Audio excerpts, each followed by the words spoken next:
ये सिक्का दिख रहा होगा आपको। अब इसको हम अचानक खींचेंगे, बहुत तेजी से खींचेंगे तो क्या होगा, ये सिक्का उसी में गिर जाएगा। ठीक है, देख लीजिए, ये रहा सिक्का, ये जड़त्व के कारण होता है। ठीक है, तो इस नियम के अनुसार यदि कोई वस्तु स्थिर अवस्था में है तो वो स्थिर ही रहेगी, और कोई वस्तु गतिमान अवस्था में है तो वो गतिमान ही रहेगी। जब हेलो एवरीवन, एक के स्पेशल क्लासेस में आप सभी का दिल खोलकर स्वागत है। शिक्षा वह शेरनी का दूध है जो जितना पिएगा उतना दहाड़ेगा। तो चलिए इसी के साथ आज के क्लास की शुरुआत करते हैं। हम लोग क्लास 9th का जो है फिजिक्स पढ़ रहे हैं। ठीक है, फिजिक्स में जो है पहला चैप्टर वो मोशन था, और मोशन को हम लोग कंप्लीट कर चुके हैं। तो फिजिक्स का जो है ये दूसरा चैप्टर चल रहा है अभी, बल तथा गति के नियम। ठीक है, इसको भी हम लोग मतलब इसका भी एक क्लास हो चुका है। मतलब बल क्या होता है, बल के प्रभाव क्या होते हैं, और बल के प्रकार क्या होते हैं, ये हम लोगों ने पढ़ लिया है, यहाँ तक हम लोगों ने कवर कर लिया है। ठीक है, तो आज जो टॉपिक है वो बहुत ही महत्वपूर्ण टॉपिक है और आपके दैनिक जीवन से रिलेटेड है। और हर एक चैप्टर मतलब फिजिक्स का जो है हर एक टॉपिक दैनिक जीवन से रिलेटेड ही होता है, लेकिन इसका बहुत महत्व है। ठीक ना, आपके एग्जाम की दृष्टि से, आपके न्यूमेरिकल की दृष्टि से, यानी कि अंकित प्रश्न लगाएंगे उसके दृष्टि से, और किसी भी कंपटीशन का एग्जाम देंगे तो उसके दृष्टि से भी आज का टॉपिक जो है इंपॉर्टेंट होने वाला है, क्योंकि आ रहे हैं हमारे बीच आपके चाचा न्यूटन जी। ठीक ना, न्यूटन अंकल आपको देखने को मिलेंगे। मतलब कि न्यूटन जो है बहुत, उनका फिजिक्स में बहुत बड़ा योगदान है। ठीक ना, न्यूटन बाबा का। ठीक है, मतलब न्यूटन, सर आइजैक न्यूटन उनका नाम है। तो गुरुत्वाकर्षण का भी खोज का श्रेय उन्हीं को जाता है, और गति के 3 नियम भी उन्होंने ही दिया है। ठीक ना, तो यही गति के आज नियम पढ़ेंगे हम लोग। तो ये टॉपिक जो है बहुत इंपॉर्टेंट हो जाता है, इसलिए आप इस टॉपिक को एकदम ध्यान से देखेंगे, सुनेंगे, समझेंगे। ठीक ना, तो देखिए चलिए अब शुरू करते हैं। तब हेडिंग लिखेंगे न्यूटन के गति के नियम। न्यूटन के गति के न्यूटन के गति के नियम। न्यूटन के गति के नियम, Newton's law of motion. Newton's law of motion, Newton के गति के नियम। अब देखिए न्यूटन के गति के नियम जो है, न्यूटन ने गति के 3 नियम दिए थे, तीनों को हम लोग बारी बारी से पढ़ेंगे। पहला लिखेंगे न्यूटन का गति विषयक प्रथम नियम। न्यूटन का गति विषयक प्रथम नियम,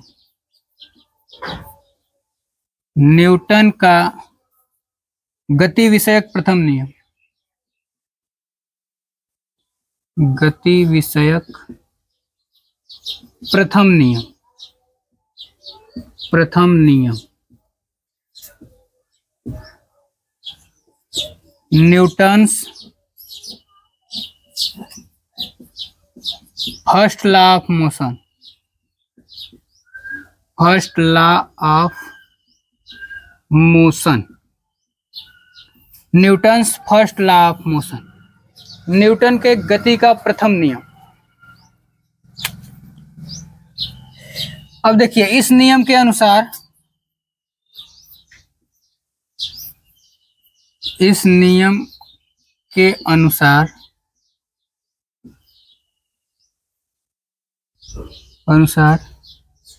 यदि कोई वस्तु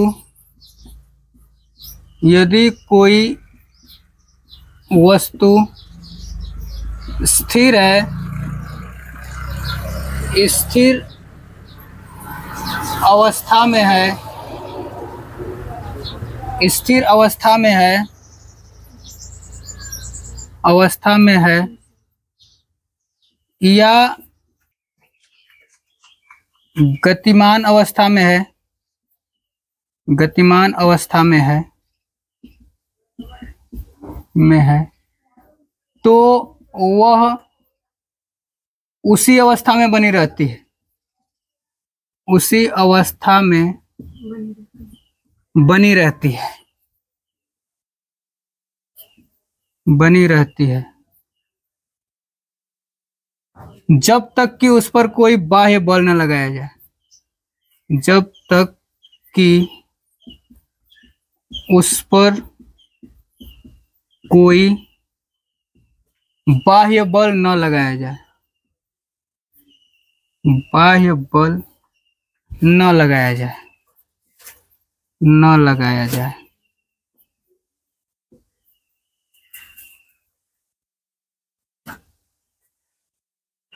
देखिए इसको समझिए, न्यूटन का गति विषयक प्रथम नियम क्या बताता है। इस नियम के अनुसार यदि कोई वस्तु, इस नियम के अनुसार यदि कोई वस्तु स्थिर अवस्था में है तो वो स्थिर ही रहेगी, और कोई वस्तु गतिमान अवस्था में है तो गतिमान ही रहेगी, जब तक कि उस पर कोई बाह्य बल न आरोपित किया जाए, बाह्य बल न लगाया जाए। इसका मतलब समझ रहे हैं। यदि कोई वस्तु कहीं पे रुकी हुई है, स्थिर है, ठीक है, मान लो टेबल चाहे कुर्सी कहीं पे रखी हुई है, तो वहीं पे रुकी रहेगी, ठीक ना, मतलब वहीं पे रखी रहेगी, समझ रहे हैं। जो चीज जहां है वहीं पे रखी रहेगी। अगर विराम की अवस्था में, मतलब जो आराम कर रहा है तो आराम में करता रहेगा, ठीक ना। जो वस्तु विरामावस्था में है वो विरामावस्था में ही रहेगी, और जो वस्तु गति कर रही है वो गतिमान ही रहेगी। जिंदगी मतलब कि अनंत काल तक गतिमान ही रहेगी, जब तक कि उस पर कोई बाह्य बल न लगाया जाए, ठीक है। तो आपके मन में यह प्रश्न उठ रहा होगा कि सर कोई भी चीज गति करती है तो रुक जाती है ना। जैसे मान लीजिए बॉल ही है, ठीक है, बॉल फेंका जाता है तो जाकर कहीं ना कहीं रुक जाती है, ठीक है, रुकती है ना। फुटबॉल हो चाहे कुछ भी ऐसी चीज जिसको फेंका जाता है वो रुक जाती है, लेकिन वो रुकती है, उसके रुकने का कारण होता है। कोई वस्तु जैसे मान लीजिए फेंक दिया जाता है, बॉल ही जाती है तो वो रुक जाती है ना। लेकिन ये न्यूटन अपने गति के प्रथम नियम में क्या कहे हैं कि कोई वस्तु गतिमान है तो गतिमान ही रहेगी, कोई वस्तु स्थिर है तो स्थिर अवस्था में ही रहेगी। तो इस आखिर ये तब वस्तु, कोई गतिमान वस्तु रुक क्यों जाती है, तो रुकने का कारण ये होता है कि कोई बाह्य बल आरोपित होता है, ठीक ना। कौन सा बल, जैसे मान लो कोई वस्तु जा रही है, बाल ही फेंक दिए, तो बाल घर्षण के कारण, पृथ्वी पर घर्षण होता है ना, कभी वायु का प्रतिरोध भी हो जाता है, वायु चल रही है, और उसके बाद गुरुत्वाकर्षण भी है, ठीक ना। तो ये सब बाह्य बल आरोपित होते हैं, सबसे ज्यादा घर्षण बल उस पर लगता है, तब जाकर वस्तु क्या करती है, रुक जाती है, विरामावस्था में आती है। और जैसे मान लो, ये तो मान लो गतिमान वाली वस्तु है, कोई वस्तु विरामावस्था में रख दी जाती है, कहीं वस्तु कोई चीज रख दी गई, ठीक ना, निर्जीव वस्तु है, मान लो कॉपी किताब टेबल चेयर कहीं रख दिए, तो वहीं पर न रहती है कि वहां से हट जाती है, गायब तो नहीं हो जाती है, जिंदगी भर मतलब अनंत काल तक वही रहेगी, जब तक उस पर कोई बाह्य बल लगाकर हटाया ना जाए, ठीक है, समझ रहे हैं। जैसे मान लीजिए कुछ भी हो, ठीक है, कुछ भी मान लीजिए ये यहाँ पे अगर कोई चीज रखने वाला होता तो इसको हम इस तरह रख देते तो उसी तरह रहती जाए, ठीक ना, जब तक इस पर कोई बाह्य बल ना लगाते, लेकिन इसको बाह्य बल लगाकर इधर उधर किया जाता है, ठीक है। तो ये बताया था न्यूटन ने अपने पहले नियम में, ठीक ना, गति के प्रथम नियम में। और गति के प्रथम नियम को और भी कहा जाता है, इसको जड़त्व का नियम भी कहा जाता है और गैलीलियो का नियम भी कहा जाता है। तो लिखेंगे इसे जड़त्व का नियम, जड़त्व का नियम तथा गैलीलियो का नियम भी कहा जाता है, गैलीलियो का नियम भी कहा जाता है, का नियम भी कहा जाता है, कहा जाता है।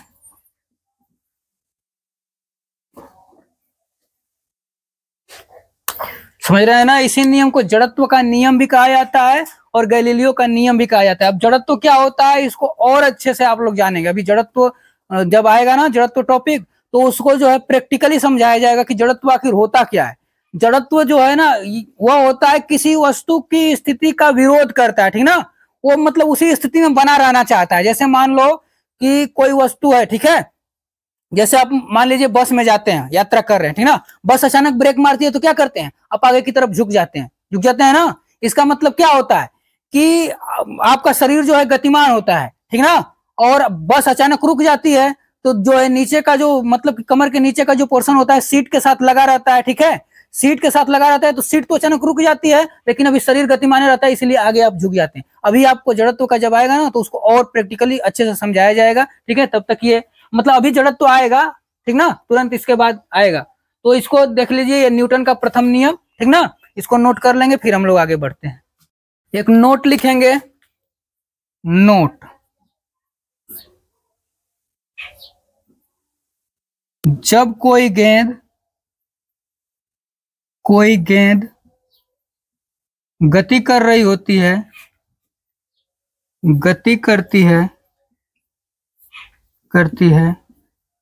तो वह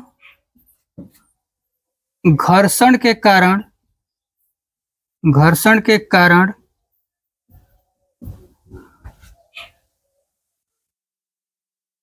रुक जाती है, अन्यथा वह गति करती रहेगी।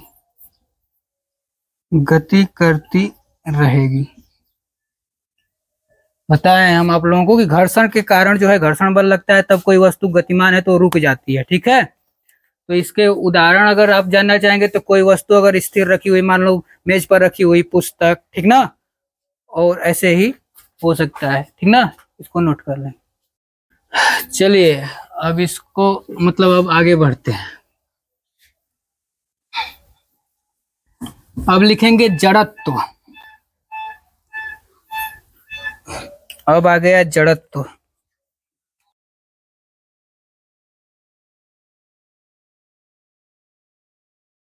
इनर्शिया।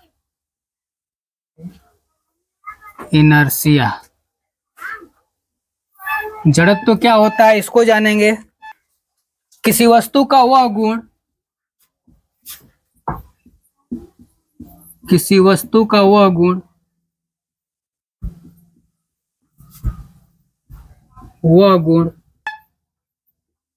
जो उसकी विराम या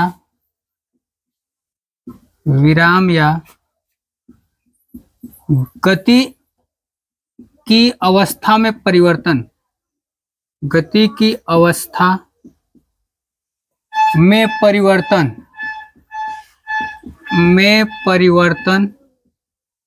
का विरोध करता है,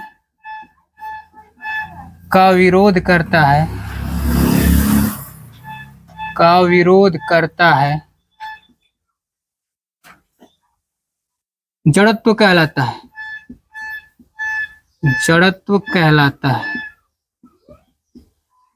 कहलाता है। जानिए इसको, जड़त्व क्या कहलाता है। ठीक है,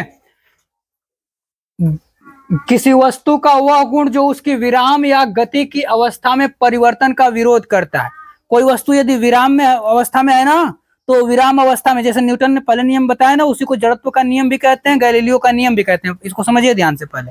ठीक है, जब कोई वस्तु विराम अवस्था में है तो विराम अवस्था में ही रहना चाहती है, ठीक ना, वो चाहती है कि विराम ही रहे। और जब कोई वस्तु गति कर रही होती है तो चाहती है कि गतिमान ही रहे, ठीक ना। तो उसके गति की अवस्था हो चाहे विराम का अवस्था, उसमें परिवर्तन का विरोध करता है। अगर कोई उसमें परिवर्तन करना चाहे तो उसका विरोध करता है, ये जड़त्व। ठीक है, दैनिक जीवन में समझिए। दैनिक जीवन में जैसे मान लीजिए आप एक बाइक पर बैठे हुए हैं, ठीक ना, स्थिर बाइक है अभी, और अचानक कोई स्टार्ट कर दिया, ठीक है, तो आप क्या करेंगे, पीछे की तरफ झुक जाते हैं। इसका कारण क्या होता है, अगर आप अच्छे से बैठे हैं, ठीक ना, तब तो नहीं तो आप आराम से बैठे हैं बिना कि स्थिर एकदम है, ठीक ना, तो आप क्या करेंगे, अचानक जब चलती है ना तो आप पीछे की तरफ थोड़ा झुक जाते हैं। चाहे बस में ही बैठे हो, ठीक ना, बस में तो आप पीछे को झुकेंगे तो सीट होती है तो नहीं झुक पाएंगे, ठीक ना, नहीं तो इस तरह झुक रहेंगे तो झुक जाएंगे।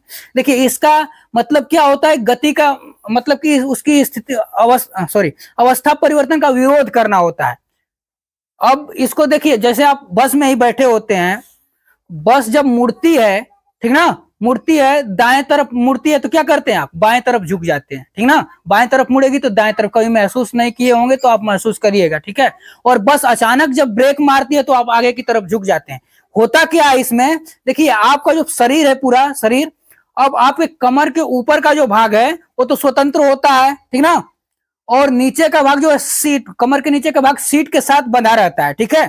तो जैसे मान लो गतिमान बस है, बस गतिमान है, जैसे ही ब्रेक मारता है तो सीट के साथ नीचे का जो कमर के नीचे का भाग होता है, ठीक ना, वो सीट के साथ वहीं पर रुक जाता है, स्थिर, तुरंत ब्रेक मारने पर रुक जाता है, क्योंकि सीट रुक गई तो वो भी रुक गया, ठीक ना, कि कमर के नीचे का भाग रुक गया। लेकिन उसके ऊपर का भाग जो होता है क्या करता है, वो अभी भी गतिमान ही रहना चाहता है, उसकी अवस्था परिवर्तन का विरोध करता है कि नहीं, हम जो है अभी स्थिर नहीं होंगे, वो गतिमान ही रहना चाहता है, ठीक है ना। इसीलिए क्या करते हैं लोग, आगे की तरफ झुक जाते हैं, ये होता है, ठीक ना, जड़त्व में। कभी आप देखे होंगे, जैसे मान लो घरों में रहता है, जिसको मान लो हम उनकी भाषा में क्या कहते हैं, गोड़ पोछनी कहते हैं ना, गोड़ पोछने वाला, वो जो रहता है, अब उसको क्या करते हैं, उसको लेकर अगर आप ऐसे झाड़ेंगे तो उसमें से क्या होता है, धूल के कण, बहुत सारे धूल के कण, ठीक ना, चाहे कंबल हो चाहे कुछ भी, कंबल उम्बल भी झाड़ने पर क्या होता है, उसमें से धूल के कण बाहर निकल आते हैं। क्यों निकल आते हैं जानते हैं? जड़त्व के कारण। क्योंकि धूल के कण जो है वहीं पर रहना चाहते हैं स्थिर, लेकिन कंबल जो कपड़ा होता है वो इधर उधर गति करने लगता है, ठीक है, गतिमान हो जाता है, इसलिए वो क्या करते हैं, कण जो है बाहर आने लगते हैं जड़त्व के कारण।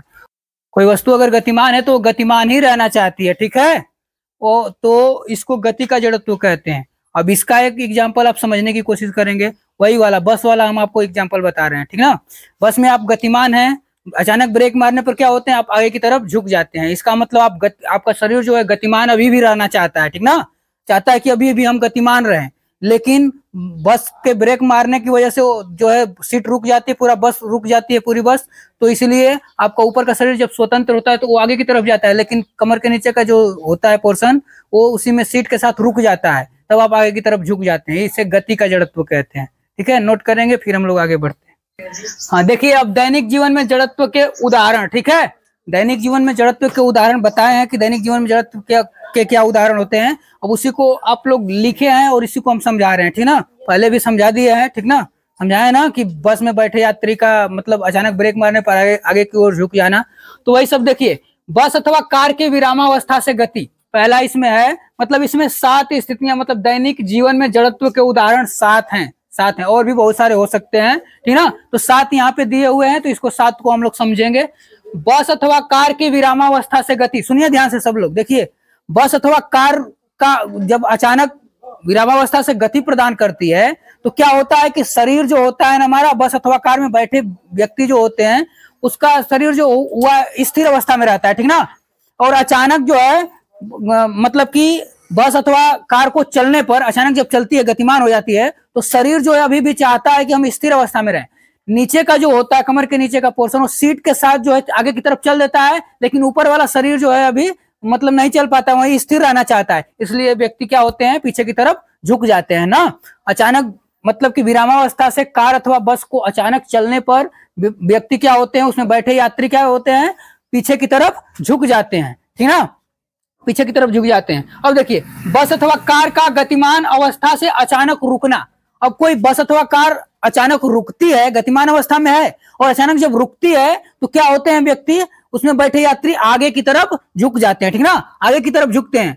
ब्रेक अचानक लगता है, मान लो जा रहे हैं आप किसी, वैसे केवल कार और बस पर ही नहीं लागू होता, सब पर लागू होता है। देखते हैं कभी ट्रेन जब रुकती है ना, तो ट्रेन में भी बैठे यात्री आगे की तरफ झुक जाते हैं। बाइक पर बैठे हैं आप, अचानक ब्रेक मारेगा, मतलब कि जो चला रहे हो ब्रेक मारेगा, तो चलाने वाला भी और पीछे वाला तो और तेज जो है आगे की तरफ झुकता है, ठीक ना। कभी कभी तो ऐसा होता है कि उसके शरीर पर चला जाता है, ठीक है। तो इससे होता ये क्या है, क्यों होता है, ये कैसे होता है, इसको समझिए अच्छे से, ठीक ना।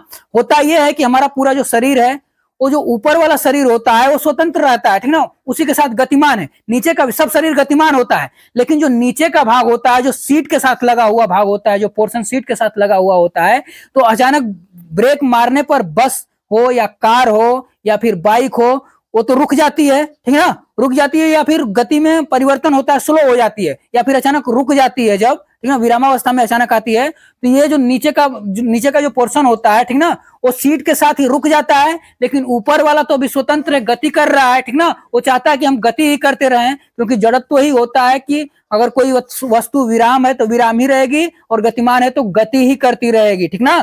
तो वो चाहता है कि अभी भी गति करते रहें। तो जब चाहता है गति करते रहें तो क्या होता है, आगे की तरफ जो यात्री होते हैं उसमें बैठे, बस में या कार में या फिर बाइक पर बैठे जो लोग होते हैं, आगे की तरफ झुक जाते हैं। क्यों? क्योंकि नीचे का पोर्शन रुक जाता है अचानक, आगे का भी गतिमान रहता है ऊपर वाला, तो आगे की तरफ झुक जाते हैं।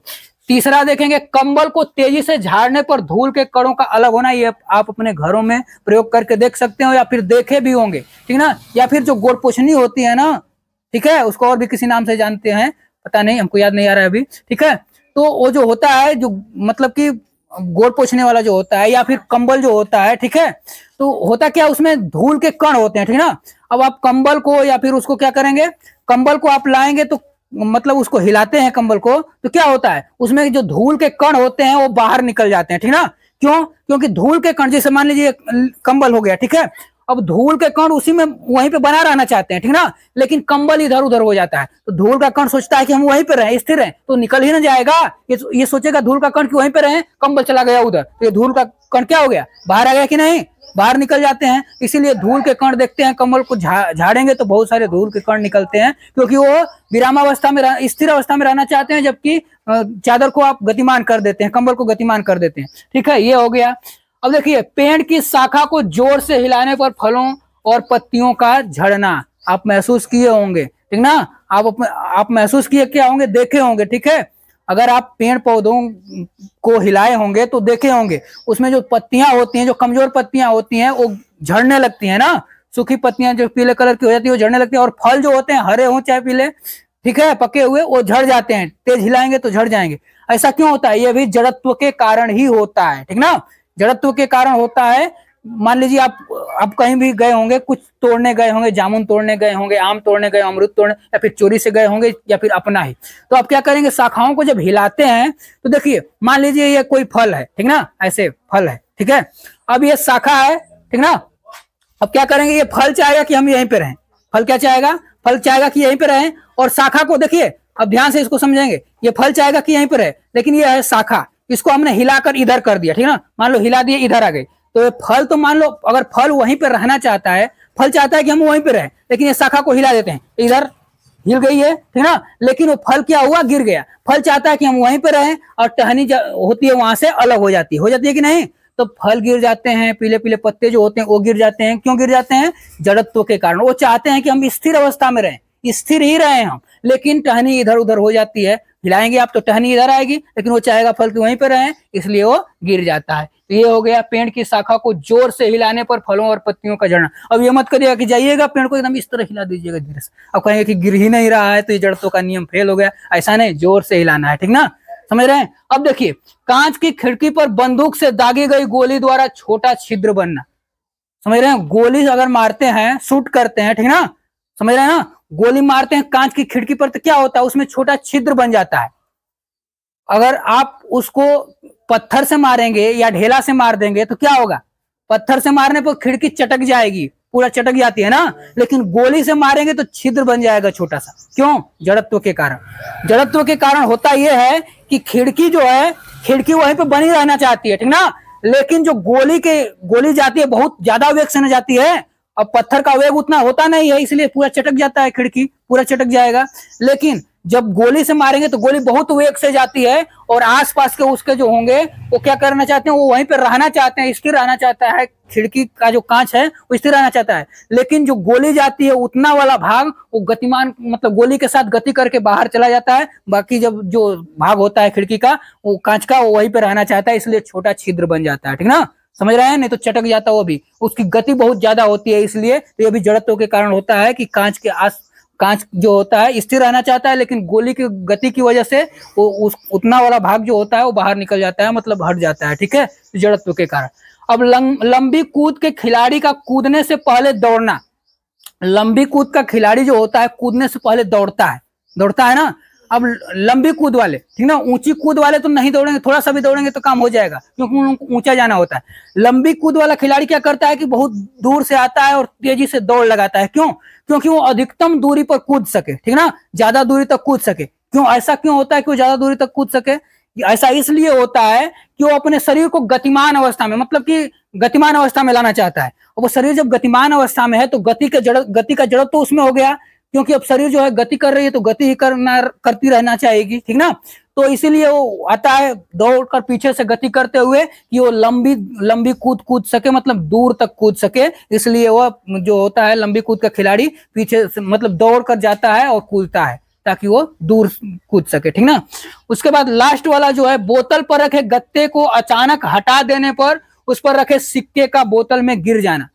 बोतल के ऊपर एक गत्ता ले लेते हैं, ठीक ना, गत्ता रखेंगे और उसके ऊपर एक सिक्का रख देंगे। अब इसको हटाने पर जो है सिक्का अंदर की तरफ गिर जाता है, क्यों? जड़त्व के कारण। सिक्का चाहता है कि हम वहीं पे रहें, सिक्का चाहता है कि हम वहीं पे बने रहें, लेकिन आप गत्ते को हटा लेते हैं और सिक्का चाहता है वहीं पे बने रहे, इसलिए वो बॉटल में चला जाता है। ठीक ना? इसका प्रयोग अभी आपको हम दिखा रहे हैं। ठीक है, ये जो है ना मतलब बोतल पर रखे गत्ते को अचानक हटा देने पर उस पर रखे सिक्के का बोतल में गिर जाना, इसका प्रयोग करके हम आप लोगों को दिखा रहे हैं। देखिए ये रहा बोतल, ठीक है, और ये रहा एक गत्ता, मान लीजिए पेपर, ठीक ना। अब इस पर हम एक सिक्का रख देंगे, सिक्का को आपको दिखाते हैं। अब देख लीजिए इसमें सिक्का उक्का है नहीं तो आप कहेंगे कि अंदर पहले से ही सिक्का था। ठीक है, और देखिए ये, और ये जो सिक्का है, इस सिक्के को हम रख रहे हैं ऊपर। ठीक है, देख रहे हैं ना, इस सिक्के को हम क्या रख रहे हैं? ऊपर रख रहे हैं। अब इसको हम अचानक गत्ते को हटा लेंगे जब, तो ये सिक्का चला जाएगा अंदर। आप देखेंगे कि सिक्का अंदर चला जाएगा। देखिए, देख रहे हैं ना, तो ये होता है जड़त्व। ये जड़त्व, सिक्का क्या चाह रहा था कि स्थिर रहे वहीं पे। ठीक है, सिक्का चाहता था कि स्थिर रहे पर, लेकिन गत्ता अचानक गतिमान होकर हट गया, तो गत्ता हटने से जो है सिक्का अंदर चला गया। ठीक है ना। हाँ, ये देखिए एक बार फिर से देख लीजिए, अच्छे से देख लीजिए। ये रहा, ये सिक्का रहा। ठीक है, ये सिक्का दिख रहा होगा आपको। अब इसको हम अचानक खींचेंगे, बहुत तेजी से खींचेंगे, तो क्या होगा? ये सिक्का उसी में गिर जाएगा। ठीक है, देख लीजिए, ये रहा सिक्का। ये जड़त्व के कारण होता है। ठीक है, तो समझ गए, उम्मीद है कि आप समझ गए होंगे। चलिए अब आगे बढ़ते हैं, कुछ और अब जानेंगे, कुछ और जानेंगे हम लोग। अब देखिए जड़त्व जो है और न्यूटन का गति का प्रथम नियम खत्म हो गया। अब रेखीय संवेग पढ़ेंगे हम लोग। चलिए रेखीय संवेग यहीं डालिए, रेखीय संवेग, रेखीय संवेग, संवेग, लीनियर मोमेंटम, मोमेंटम। ठीक है, रेखीय संवेग, रेखीय संवेग।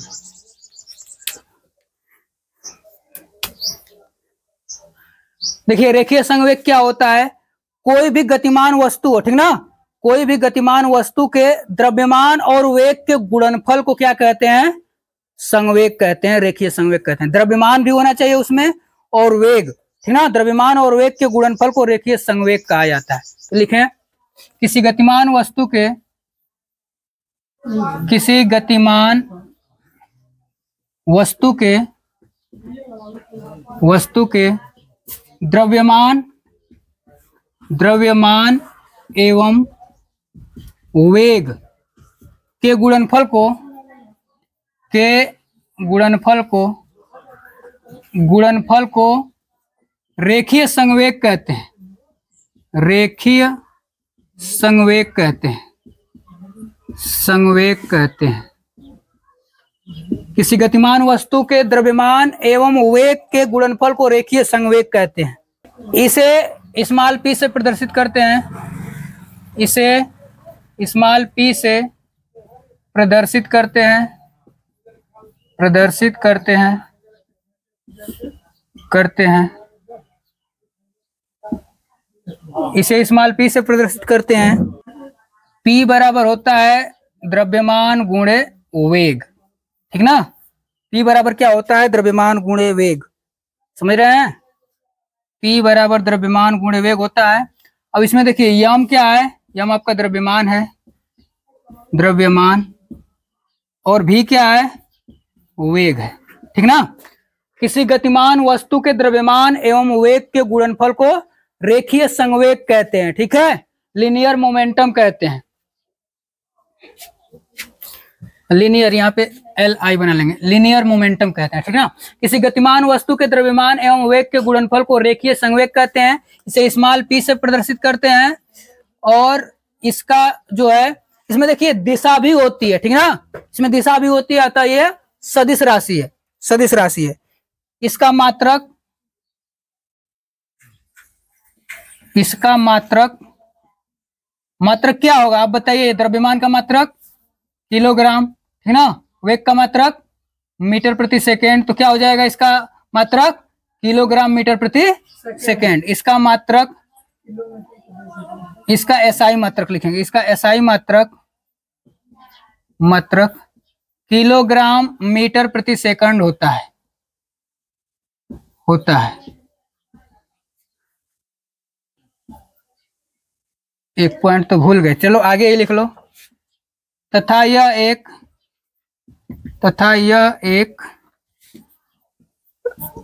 सदिश राशि है। यह एक सदिश राशि है। सदिश राशि है मतलब इसमें दिशा भी होती है। सदिश राशि है, समझ रहे हैं ना। इसमें दिशा भी होती है। सदिश का मतलब हुआ दिशा सहित, सदिश मतलब दिशा भी होता है।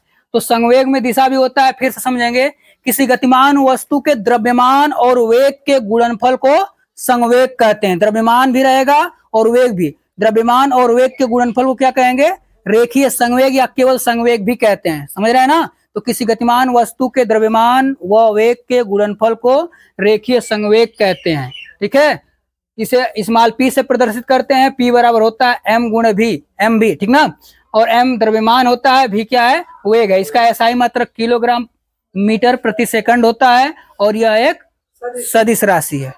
चलिए आज बस इतना ही, धन्यवाद।